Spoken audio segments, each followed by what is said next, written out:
evening to all, and welcome in this Fellow Talk Show number 11 in Yes. series organized by Fellow Cement Society of India, Pune.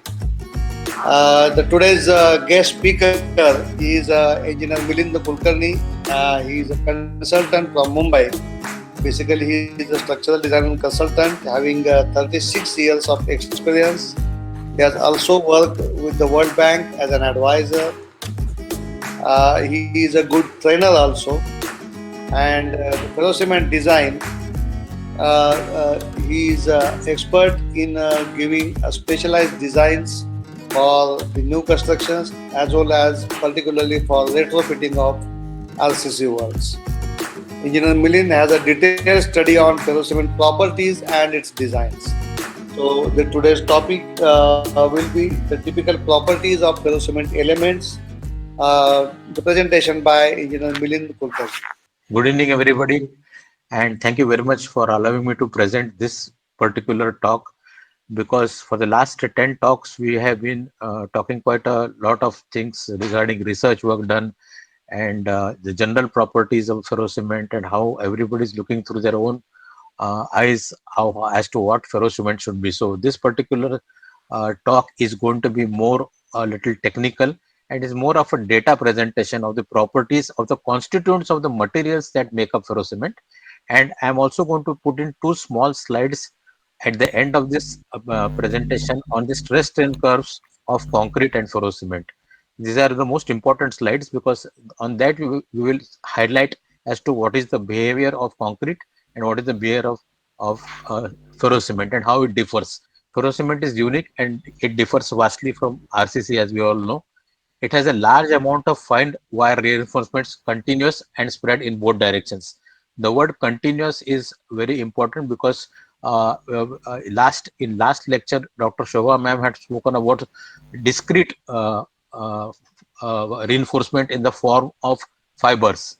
So this is not discrete reinforcement. This is a continuous reinforcement, and it is spread in both the directions. And they are fine wires. The diameters are very small. So it's smaller diameter and closer spacing. Much higher contact with mortar is possible, which is finally resulting in a strongly bonded perfect composite. When you say perfect composite, homogeneous composite and not heterogeneous composite. This composite possesses high compressive strength, high flexural strength, and shear strength, which is the true value of ferrocement. Next slide. So I will only highlight four of the main parameters that are required for design, and these are very simple parameters, and they can be easily put into a spreadsheet and worked upon very easily even on a calculator also.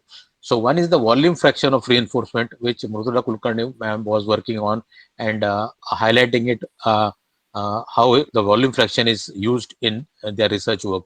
Second is the specific surface of reinforcement, which we are looking at as the uh, mainstay of ferrocement, and it is the specific reinforcement that governs the entire properties of ferrocement and not the volume reinforcement. Third is the type of the meshes used. There are lots of meshes, but generally we are sticking in India to a particular type of weld meshes and chicken meshes. And though these are academic in nature, but we must know the type of meshes that are available for ferrocement. And fourth is the type of mortar. I'm not going to do much on mortar because mortar grades are well defined, and there are codes across the country, across international other countries also, where the mortar mixes are very well defined. Only thing is we have to test these mortar mixes in the laboratories before getting a proper mix design and then using them in the design. So what is the volume fraction? The definition of volume fraction, is the total volume of reinforcement including the skeletal steel divided by the volume of the composite including the matrix and the reinforcement.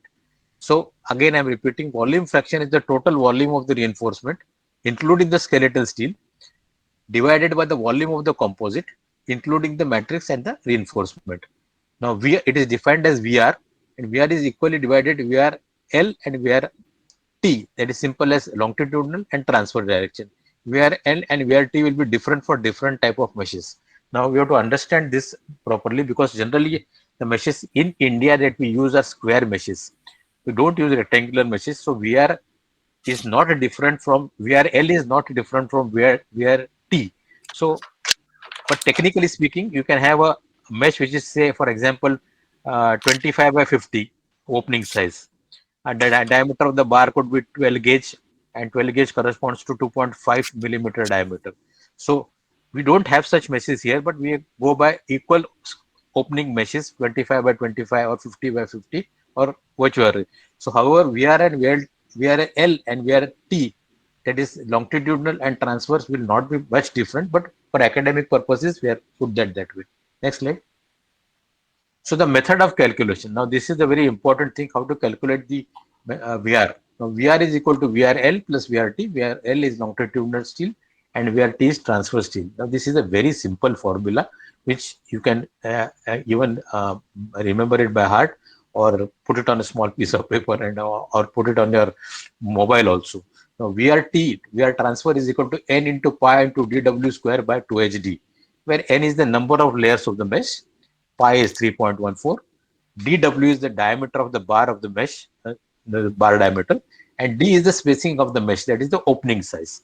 Now this will give you VRT, and you can have VRL also that way, and you can add both together and you will get VR, which is the volume fraction of the composite.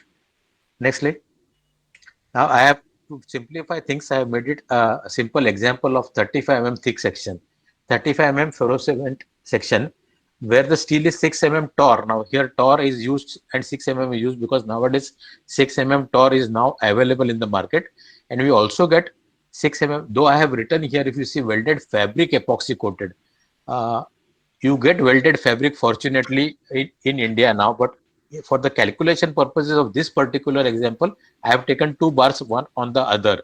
But Tata Steel, which is the largest steel manufacturer in India, is now manufacturing weld meshes with proper BIS identification, and that will be a very important thing which I'll come to later for standardization purposes. Because in the market, lot of weld meshes are available, and the strength parameters and the yield strength parameters are not well defined. So we will have to go to the bigger companies who are defining the yield strength absolutely correctly, and the properties are well defined. So for this example, 6 mm steel uh, epoxy coated in two layers. Now you get epoxy coated steel also from the factory directly nowadays. And since we are going to give a cover of 5 millimeters in the next, I've written the cover is 5 millimeter on either side of the bar. Now this 5 millimeter cover actually in precast can be managed and maintained, but we have 6 millimeter diameter Tor bars in both the directions and 5 mm cover on both the directions. And the weld mesh proposed here is 100 by 12 gauge. Now 100 indicates the opening size in one direction and 100 in the other direction. Generally, when you go to a shop to purchase a hardware shop, they talk of inches here. So it is a 4-inch by 4-inch by 12 gauge wire mesh, weld mesh of 2.5 millimeter diameter. Now you have to understand that when you are talking of GI weld mesh, GI weld mesh can be defined as, the galvanizing property is considered approximately about 17% by weight of the weld mesh. So that is one criteria that needs to be established when we are standardizing the weld meshes, that minimum 17% by weight should be the galvanizing action. So to actually have a really galvanized mesh. The chicken mesh is two layers, 12 by 12 by 24 gauge, and in terms of millimeter, it is 0.625 millimeters diameter. So 12 by 12 is another half-inch by half-inch by 24 gauge, and 24 gauge is 0.625 millimeters. So I have calculated the total thickness of the section, which is 6 mm bar plus 6 mm bar plus 5 mm is the cover, another 5 mm is the cover, and then 2.5 millimeters is the weld mesh, another 2.5 millimeters is the weld mesh, plus two chicken mesh layers of 0.625, 0.625.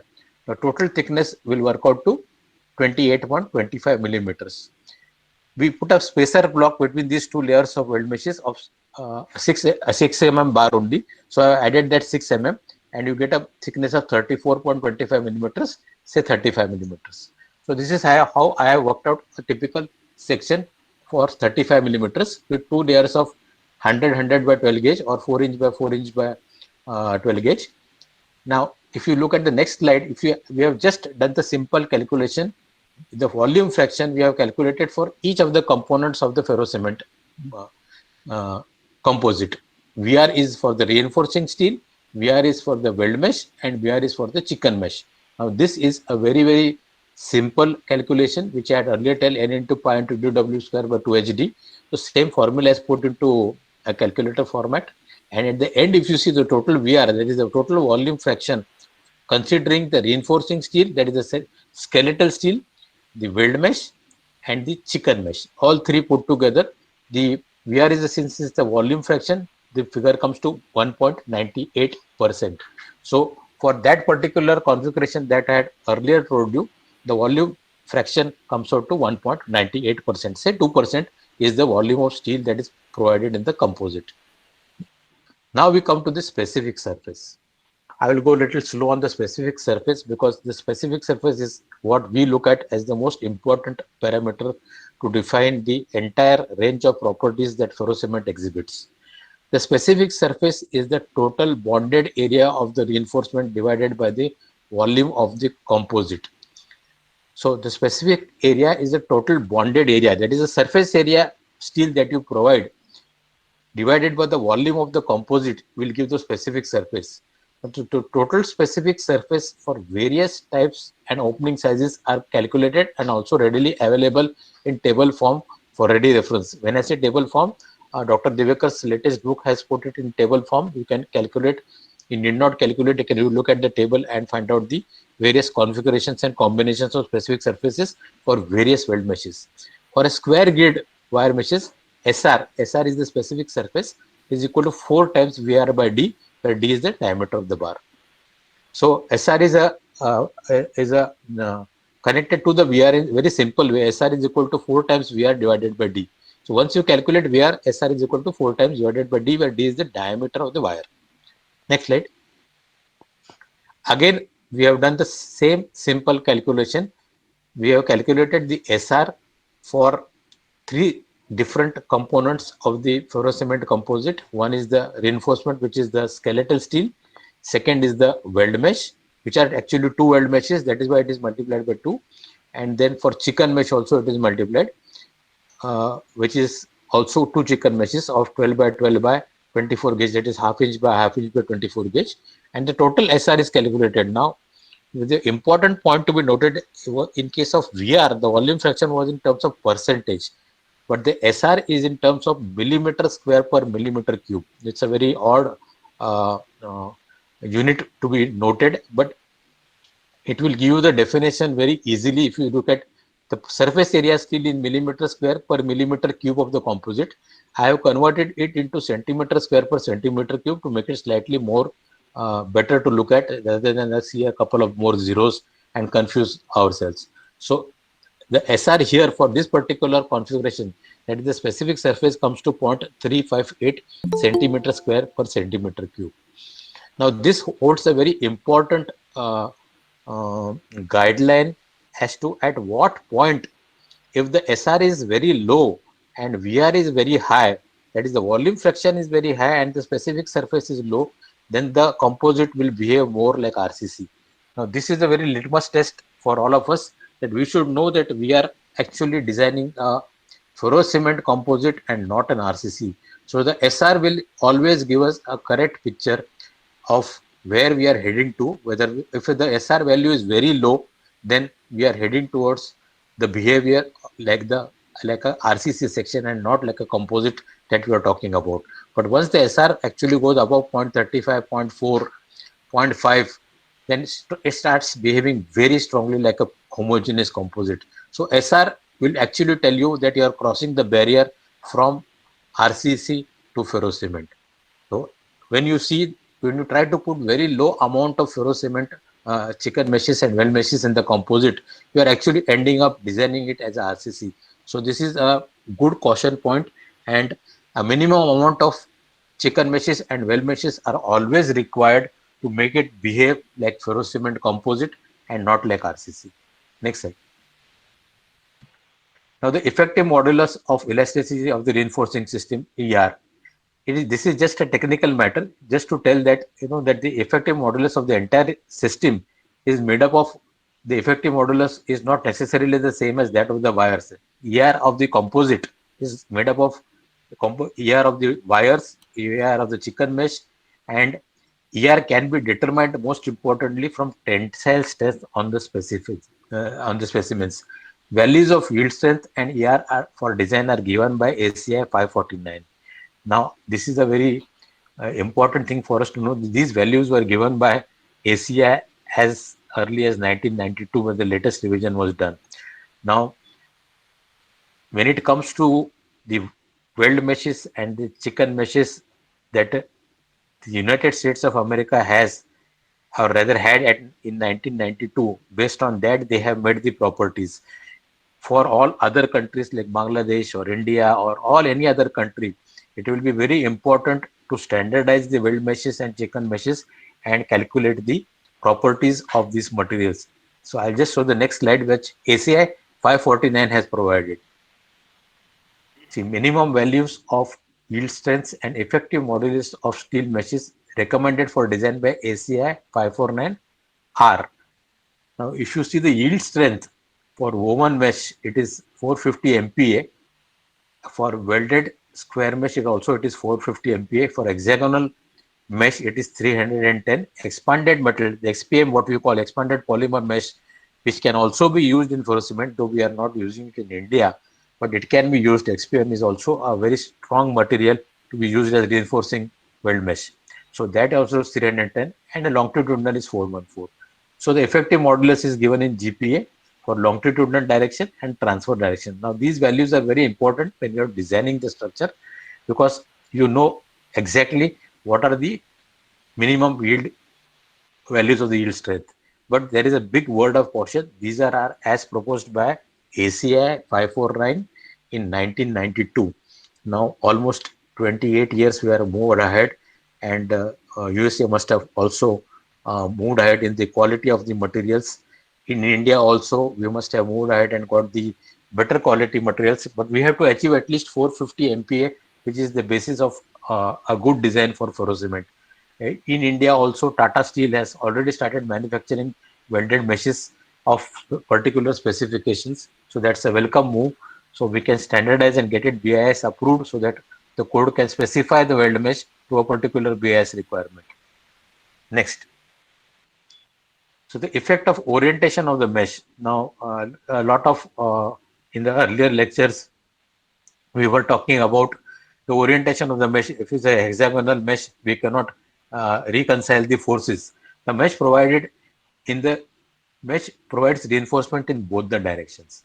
If a mesh is placed at an angle to the direction, like a hexagonal mesh of the loading, the full cross section area of the wire is not available to take the load. It is just reconciliation of the forces. Orientation is defined by the angle in degrees between the reinforcing element and the load applied. It's very simple. If it is a square rectangular mesh, the full load is taken. If it is a hexagonal mesh, there are certain efficiency factors that are defined, which I'll show in the next slide. So the impact of orientation in design in flexion and tension. The orientation of the reinforcement is important, especially under biaxial loading conditions, not uniaxial loading conditions. So this is also to be noted very well, because if you use a weld mesh, say 100 by 12 gauge, and load it only in uniaxially, then actually you are not using the weld mesh efficiently. In plain terms, what it means is that if you are designing a one-way slab and using a rectangular mesh, then the other direction the strength is not utilized. It is most economical to design a square slab so that there is biaxial bending moment and biaxial stresses are developed, and steel is in the both the directions. So square meshes give equal strength in both the directions. So you have to utilize that by designing the slabs or sections or plates, making it square as possible. The mesh of 45 degrees orientation, the strength is 67 to 80% of the strength in the direction parallel to the wires. For hexagonal meshes, strength in the transverse direction is 57% to that in the normal directions. So let me put it to rest that hexagonal wire meshes can be used. However, the hexagonal mesh, the strength in the transverse direction is 57% and not equal in both the directions. Next slide. See, these are the global efficiency factors. These are also defined by ACI and they are very well defined. The effect of the type of mesh and its orientation is accounted for global efficiency factors as given below in the table. Now the global efficiency factors for the meshes. The mesh type is given, the global efficiency is given in the longitudinal and transverse direction and at 45 degrees. Again, for woven it is 0.5, 0.5, 0.35. For welded wire meshes it is 0.5, 0.5, 0.35. For hexagonal, now I will repeat, for hexagonal it is 0.45, 0.3, 0.3. Now this is how we look at the hexagonal meshes and the global orientation parameters. So there is nothing to worry about using a hexagonal mesh, as Shobha madam had already used in her project and shown that we can use it. Only thing is it has to be pre-stressed or pre-tightened, as we discussed in the last lecture. Next, the placement of mesh in the flexural members. Now this is very important. Placement of uh, the mesh in the tensile members can be uniformly placed across the cross section, but in case of flexural members, the mesh reinforcement in the flexural members may be placed in form of bundles at top and bottom. This not apparently, this appreciably improves the first crack resistance and the crack characteristics of the member. That is, the mesh that is closer to the surface of the composite behaves like a very good crack arrestor, and that helps in arresting the cracks, and eventually it helps in giving you much higher tensile strength at first crack. So this is a very important method for orientation. Next. Now, these are the flexural properties. These are very important, very interesting to note that if you look at timber, the flexural strength is 8.5 to 18. Then if you look at ferrocement, it is 10 to 25 Newton per square millimeter, that is MPa.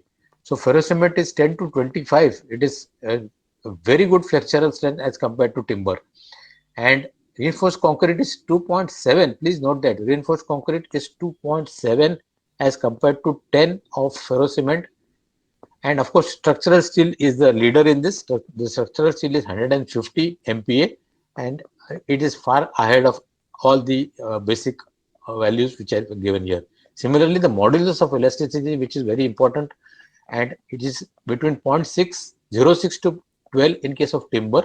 In case of ferrocement, it is 0.3 to 0.5. Again, here also, if you see in reinforced concrete, it is 0.22.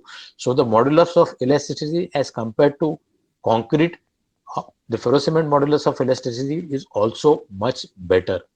And the density, of course, is not much of a difference for ferrocement. Ferrocement is 2500, reinforced concrete is also 2400, and structural steel is 7850. So what is important to note is that it shares very well with timber, and because the flexural strength of ferrocement is good, a timber plank of 25 millimeters or 1 inch thickness will behave much differently from a ferrocement plank of 1 inch thickness, simply because of the flexural strength, which is much better for ferrocement as compared to timber. So deflections will be much lesser, and the behavior patterns also will be much better. Now these are the basic properties of ferrocement constituent materials. There is not much of a change, but only thing is they need to be ratified by the individual countries when they are making the codes, whether these weld meshes or chicken meshes of these yield strengths are available within their country or they are manufactured within their country, and standardization will be needed to be done by each country depending upon the capability of the country to manufacture as per ACI 549, which is the ideal thing, or whatever is available in the country. Now I will come to the last point, that is the stress strain curves. Now this is the most important part of the composite behavior.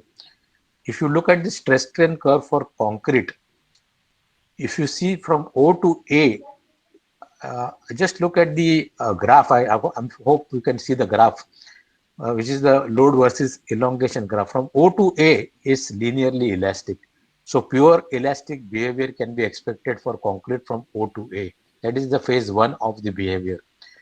The phase 2 of the behavior is A to B. Now A to B is where the cracking starts actually in concrete, and cracking has to occur in concrete because concrete cannot take tension.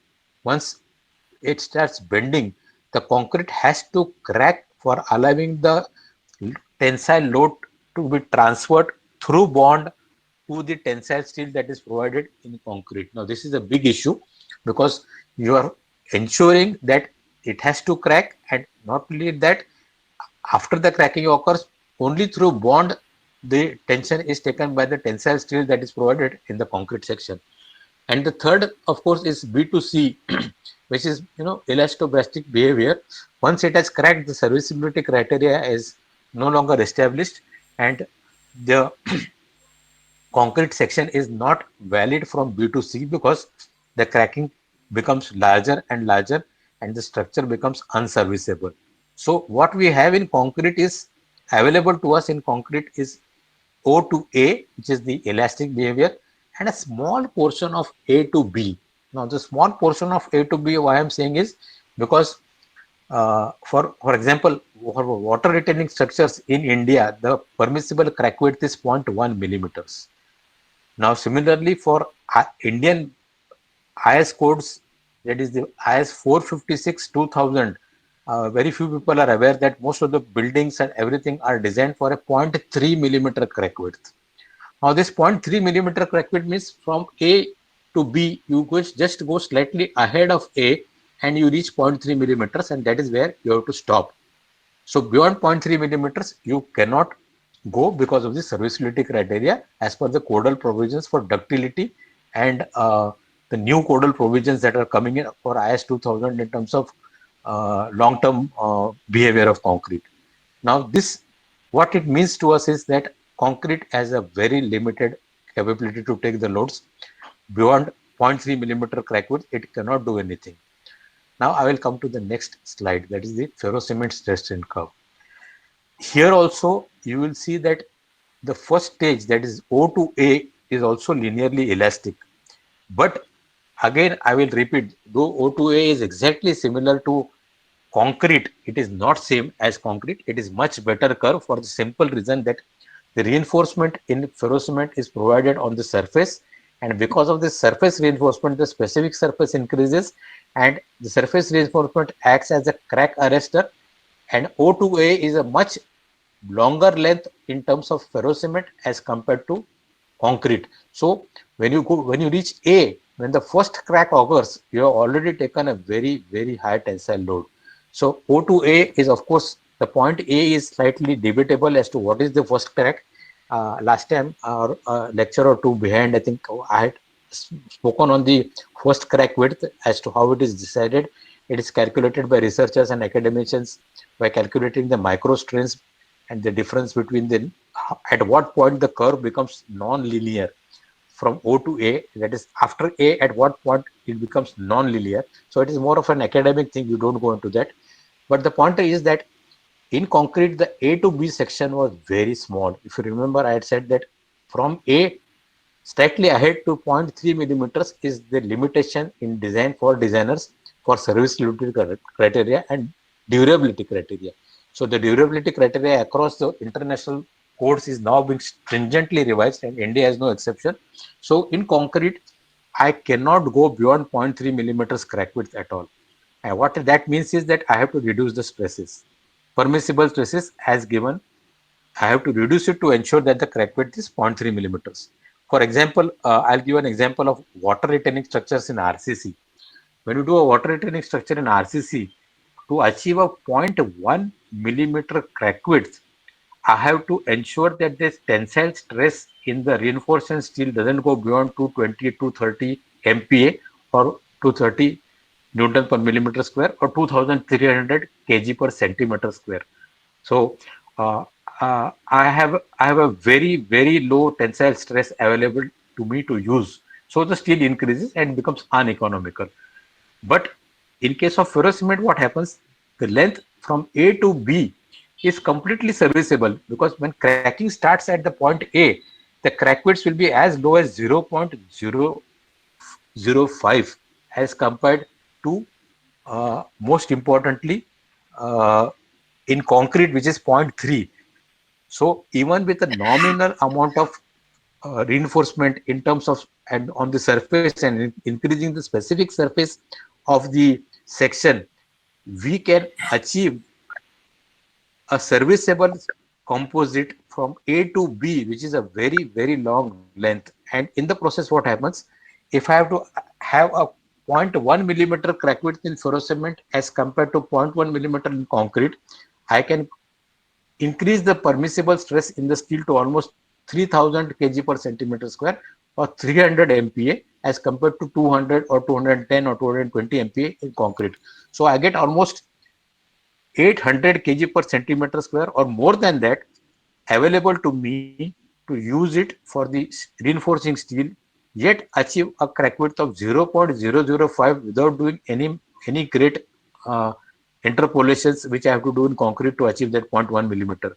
So very easily I can achieve a 0.1 millimeter crack width in ferrocement by simply using proper chicken meshes, weld meshes, and ensuring that they are proper at the surface reinforcement. They act as crack resistors, and of course at point B, the crack widths stabilize. And uh, another important aspect is that between A to B, the number of crack widths in ferrocement will keep on increasing. I repeat, the number of crack widths in ferrocement will keep on increasing, but the crack width does not increase. The number of cracks increase, but the crack width doesn't increase.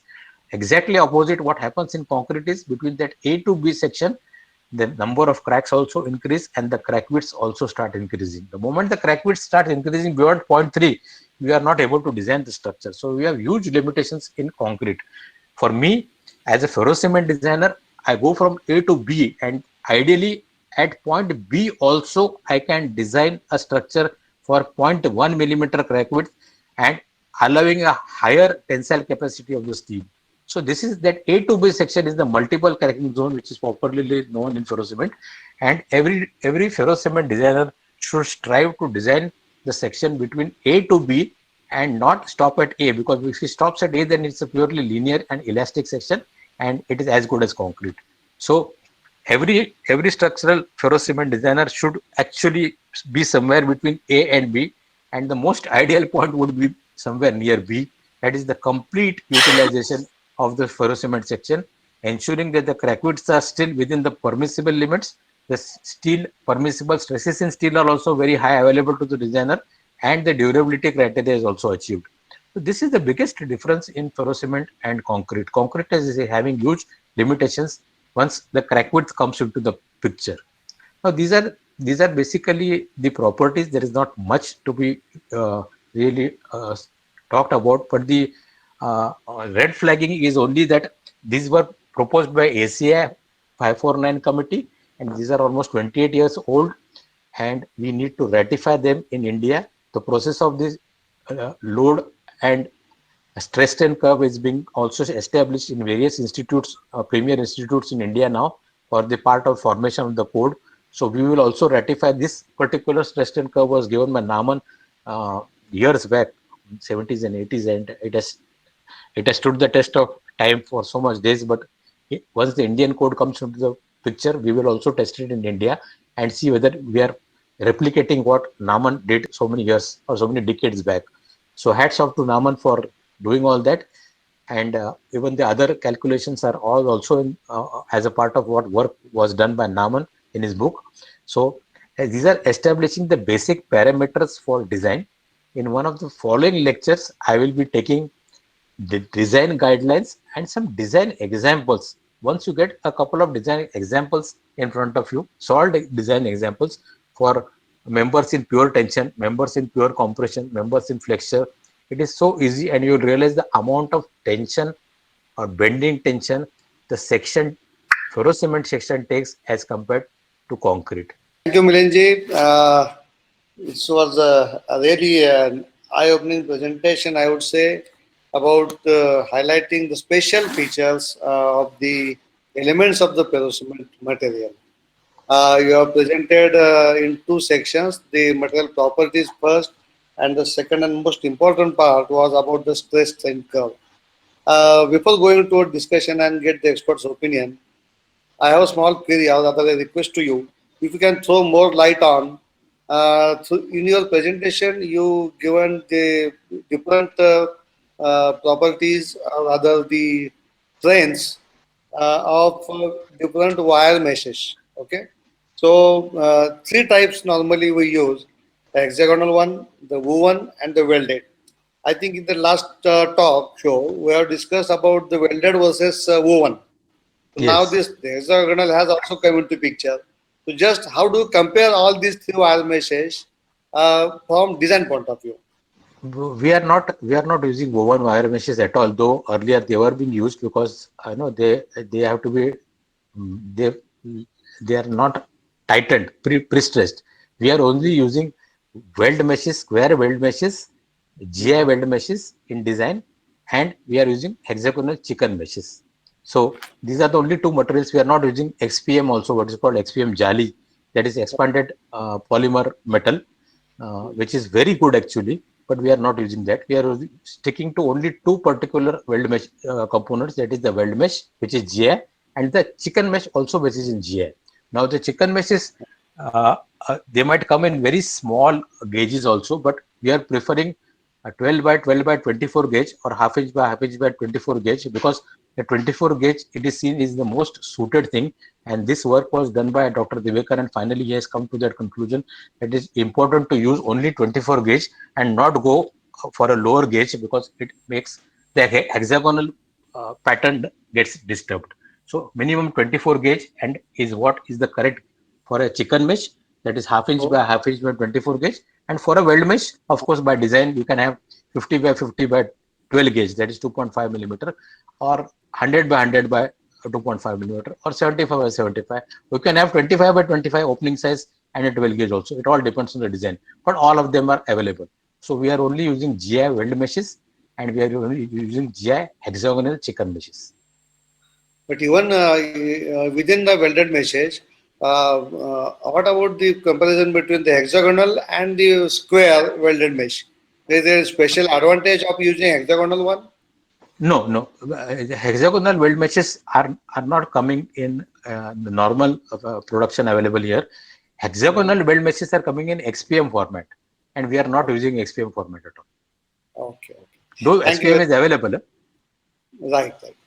Okay, thank you very much. Now we'll go towards experts.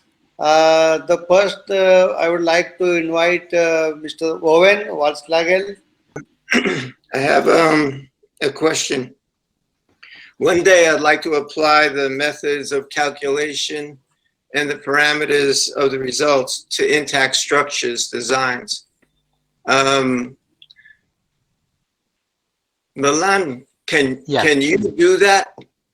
If I gave you all the dimensions of the components and everything? Yes, yes. We can design the components, but So good. So I think I'll try to communicate with you and we'll figure out some kind of agreement, a business agreement. And I think it would be advantageous to have those calculations so the that business. it facilitates I'm building the I'm very building. happy. I'm very happy that you would like to work with us, but there is no business agreement. The business agreement is with the Ferro Cement Society, so which is Yeah. promoting all this. The society needs your help. Yeah. So I have a feeling at some point I'm going to leave intact structures to the Ferro Cement Society India. But yes, I'd like it to be in a much better position. In other words, a real thing and built. I think during his Anyhow, presentation, he has offered himself to jointly along with the President Society and the Intact Structures, his own company. So certainly we can sort it out and we'll join hands and work together in a better way. And of course, these technical exchanges are very much needed for the progress of the President. So certainly we would like to help you, Mr. Owen. yeah, I hope to travel to India this year, Well, like towards the autumn. I yeah, understand all the circumstance. Got it. yeah, But you have to live your life no yes. matter what. So I I perhaps like we'll meet before the end of the year. I like that attitude. That is good. We will welcome you and see that you are in a safe, secure bubble here. Yeah. Certainly. I am vaccinated. I think I can go in where I want. Yeah. Yeah. So anyway, it was a very nice presentation. Beyond my scope, again, I'm a designer constructor, Mhm. but I believe I've been with ADG engineers in Newark. Mhm. And Milan, I showed it to you once in Yeah. NASDAQ. They I have a have different concept. Yeah, I was speaking with them last Tuesday. A man named Amir Islam, who's an engineer, PE, and it was an interesting conversation. I think he would really like to see your calculations applied to intact structures. Yes. So, Certainly, we will work together, Mr. Owen, and thank you very much. Let us go to Dr. Ashok Jain, sir, for his expert comments. Because in your lecture you were saying that you are putting the uh, wire meshes close to the surface of the structure. Is that correct? Yeah, 5 millimeters is the cover. I mean, close to the surface of the structure. Yeah, that is the closest possible, 5 millimeters or 3 millimeters in case of precast. Your statement that you are putting the wire meshes close to the surface of the Yes. structure, does it hold good for Yeah, all the that structures? is one condition. That is one condition required at the surface. Very importantly, to arrest the first crack. That means the structure does not remain homogeneous. It remains homogeneous. Only small condition is that the first layer is on the both the sides is 5 millimeters away from the surface. In ferrocement, we are wasting the transverse reinforcement. Not necessarily. If you are a good designer, you might have a grid that is squarish enough, and there are biaxial bending moments and biaxial tensile stresses. In that case, you are using the entire reinforcement to the fullest capability in both the directions. You mean X and Y both directions are used in, Yes, yes. in a, For example, there is a wall panel of 3 meters by 3 meters. I would make a grid of 1.5, 1.5 both the directions. So it is 1.5 by 1.5. So the weld mesh is stressed in both the directions and steel is equally available in both the directions. Your presentation was very good. With the graphs, it was nicely explained. Only thing that you were saying that you are talking about concrete and ferrocement. You should have been reinforced concrete and ferrocement. Yeah, I missed. Concrete Yes, also, right? It should have yes, been reinforced concrete. yes, sir. Secondly, about the wire meshes that are put, you should have stressed that where to stretch the wire meshes so that they can hold the mortar. With the I, one wire meshes, it is not possible. If you try to stretch them, they will get out. They will come out of yes, that weaving yeah, because but the that is is very loose. When we are using interlocked meshes, that is chicken meshes, we can pull them in both directions, and that is why we can have it under tension and stiff surface can be formed, which can hold the mortar.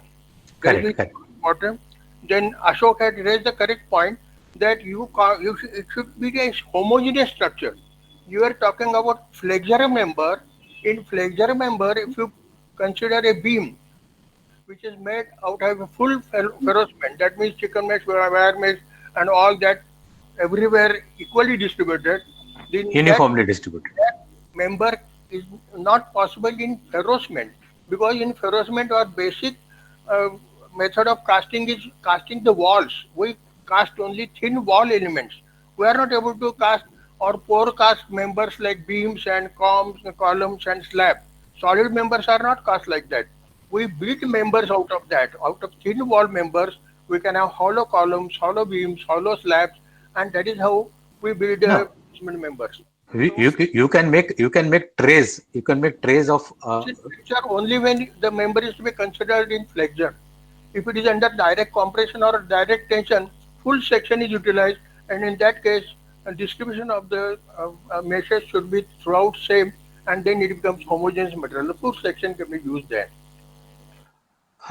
we can use now ferrocement beams can also can be used as say for example purlins of a roofing or roof trusses, because now what happens is you can put weld meshes in trays in the form of trays and then put micro concrete and finish it off.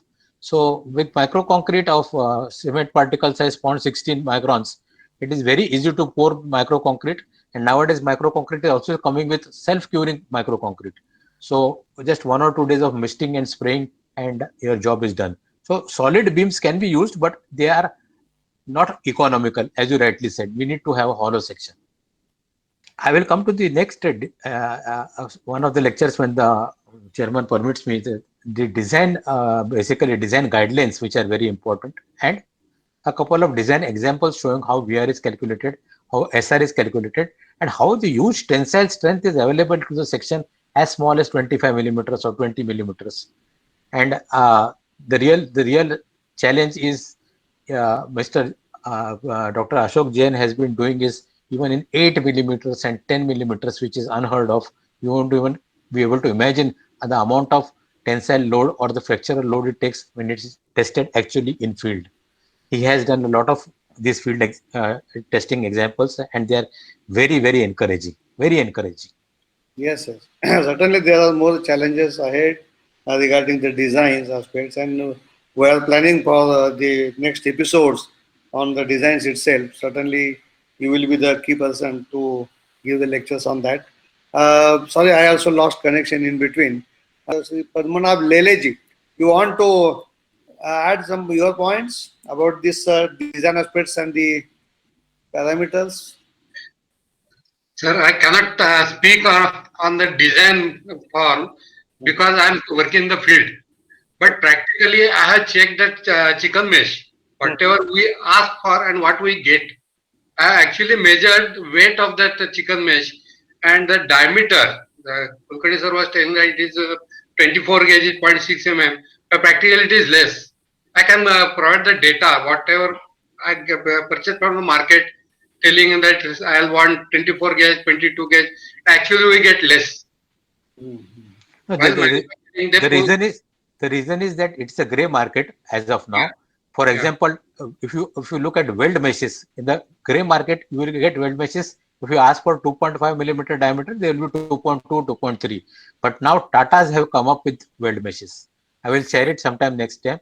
I have also spoken to the concerned Tata person, and he is going to share with all the details. Now, once the Tata meshes come into the picture, they are also will be a great uh, paradigm shift in the quality of the material that we are buying. definitely. Actually, what happens, you design something with some assumptions, and practically while working in the field, we have to check that data. Whatever we are ordering, we are specifying, and whether we are really getting that thing or not.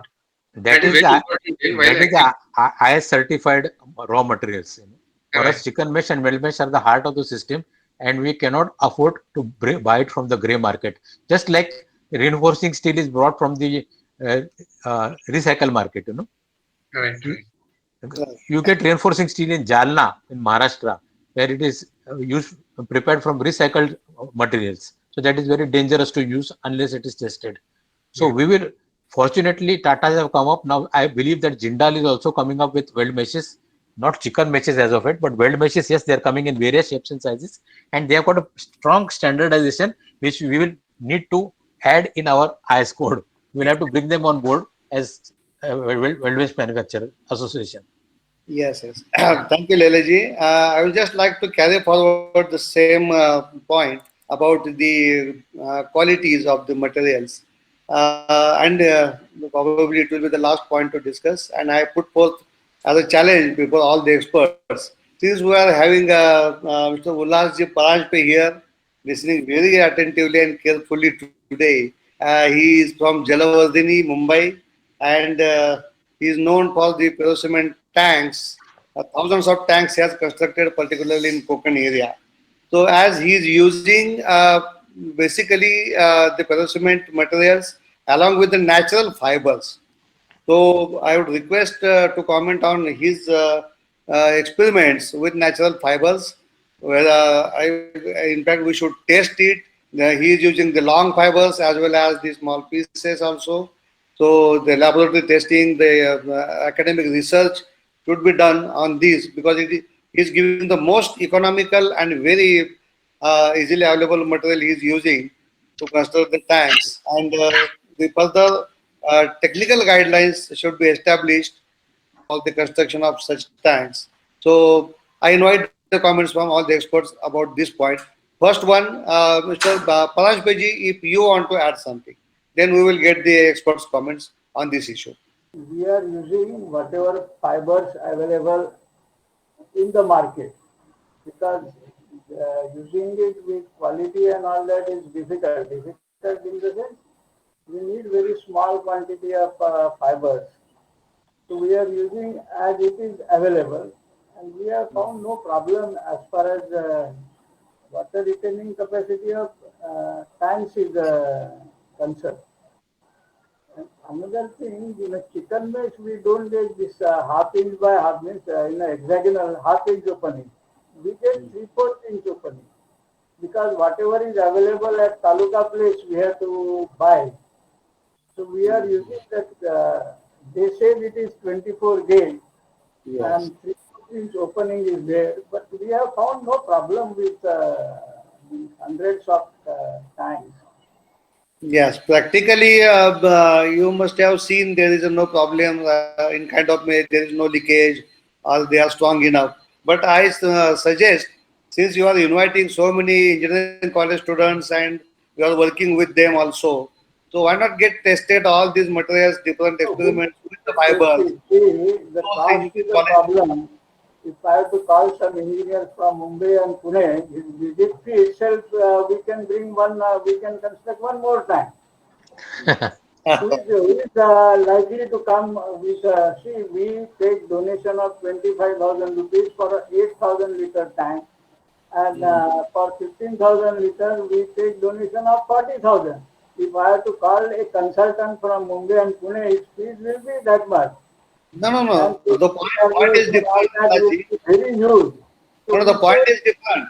You were not wasting your money for the testing and the consultant and the expert is required. but The point nobody is, comes to you, sir. Nobody comes to right. you except Milind Kulkarni, engineer. He is prepared to come. Okay, But then Milinji, can uh, you give your opinion about No, the I will tell standard you. I will of tell the you. pipe, what he is using? Some amount of research work has been done in the COIR by the IIT Sitara team, which Ullas Paranjape works with, and they have come out with some tensile strength capabilities which are low. So for small structures, very small structures and rural applications, I repeat, small structures, rural applications where the tensile stresses are very small, the use of local materials is a very, very good thing because it has been tested by Paranjpe sir.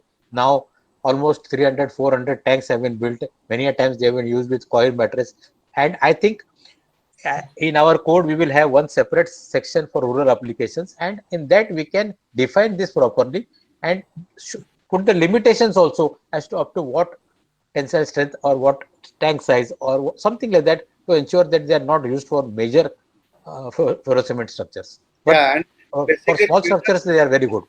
basically, whether use of these natural fibers increases its water tightness. That Yes, was because the requirement. it doesn't, like polypropylene, which is a very synthetic material. It doesn't clog.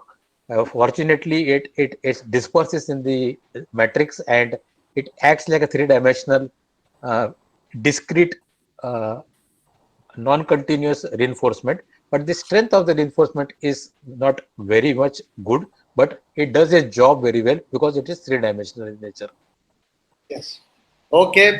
Thank you, Milinji. And with this, we conclude today's Fellow Talk.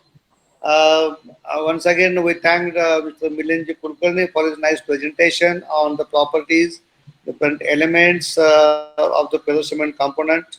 And thank you for all the experts who have participated well and given their expert opinion.